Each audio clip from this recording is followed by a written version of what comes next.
कारी कारी घनघोर बदरिया संग माया के बात लाए। भीजत मोर ये दिलवा धीरे तोर याद मोला तड़पाए। रिमझिम पानी बरसे ऐसे जैसे सुर के मीठा तान। तोर हंसी के चमक देख के धड़कत रही थे मोर जान। ओ करिया बादल छागे गगन माँ तोर सपना की माए।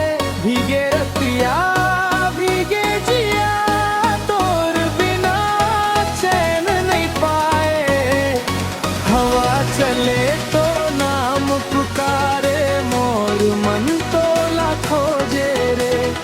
दूर रही के भलो संगी दिल तोरे संग रोजे रे।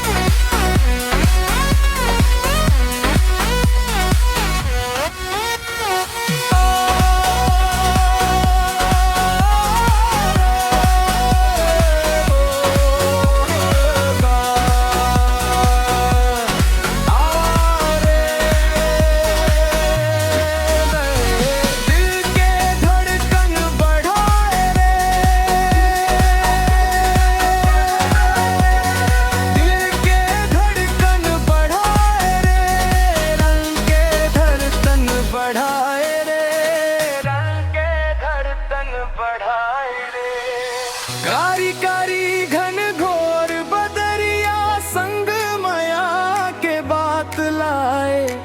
भीजत मोर ये दिलवा धीरे तोर याद मोला तड़पाए। रिमझिम पानी बरसे ऐसे जैसे सूर के मीठा तान। तोर हंसी के चमक देख के धड़कत रही थे मोर जान। ओ करिया बादल छागे गगन माँ तोर सपना की माए।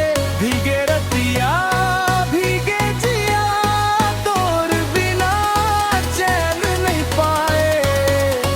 हवा चले तो नाम पुकारे मोर मन तो लाखों जे रे। दूर रही के भलो संगी दिल तोरे संग रोजे रे।